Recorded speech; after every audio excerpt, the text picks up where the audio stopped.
पुण्यामध्ये भाजप आमदार सुनील कांबळे यांच्या विरोधात बॅनरबाजी करण्यात आली आहे। पोलिसाला केलेल्या मारहाणीच्या निषेधार्थ ही बॅनरबाजी करण्यात आली आहे। राष्ट्रवादी शरद पवार गटाच्या कार्यकर्त्यांनी कोथरूड परिसरात बॅनरबाजी केलेली आहे। भाजप आमदार बनले रक्षकांचेच भक्षक अशा आशयाचे बॅनर या ठिकाणी लावण्यात आलेले आहेत। तर 2 दिवसांपूर्वी ससूनमधील एका कार्यक्रमात आमदार सुनील कांबळेंनी पोलीस कर्मचाऱ्याच्या कानशिलात लगावली होती।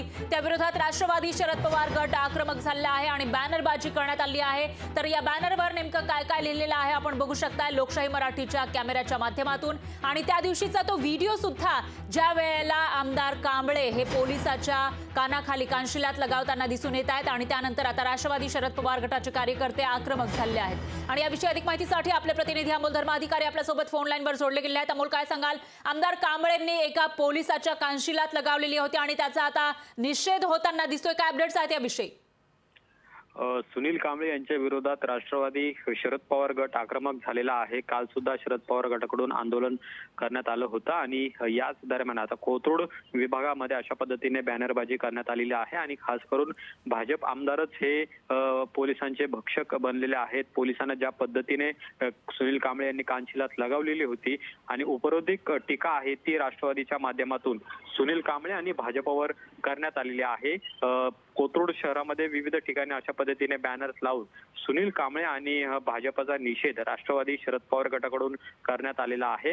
आता सुनील कांबळे यांच्यावर जरी गुन्हा दाखल झाला असला तरी त्यांच्यावरती कठोर कारवाई व्हावी हीच मागणी शरद पवार गटाची आहे आणि त्यामुळे सुनील कांबळे यांनी जे काही कृत्य ससून रुग्णालयामध्ये 2 दिवसापूर्वी केलेलं होतं त्याचे पडसाद पुण्यात आता उमटायला सुरुवात झालेली आहे आणि खास करून राष्ट्रवादी शरद पवार गटाकडून अशा पद्धतीने बॅनरबाजी करून भाजपला सुद्धा लक्ष केलं आहे। कारण की भाजपकडेच राज्याचे गृहमंत्री म्हणून देवेंद्र फडणवीस आहेत आणि असं असताना सुद्धा त्यांच्याच खात्यातील पोलीस कर्मचाऱ्यांवर भाजप आमदार कानशिलात लगावतो हे सुद्धा यामध्ये नमूद करण्यात आलेलं आहे आणि त्यामुळे तीव्र पद्धतीचा निषेध राष्ट्रवादीकडून या ठिकाणी बॅनरच्या माध्यमातून करण्यात आला आहे। निश्चितच अमोल, राष्ट्रवादी शरद पवार गट आक्रमक झालेला दिसतोय, पण अजित पवार गटाची काही प्रतिक्रिया येणार का तेही पाहावं लागेल। कारण त्या दिवशी आमदार कांबळेंनी अजित पवार गटातील एका कार्यकर्त्याला सुद्धा धक्काबुक्की केली होती अशी माहिती समोर आलेली होती। दरम्यान धन्यवाद तुम्ही दिलेल्या या सविस्तर माहितीसाठी।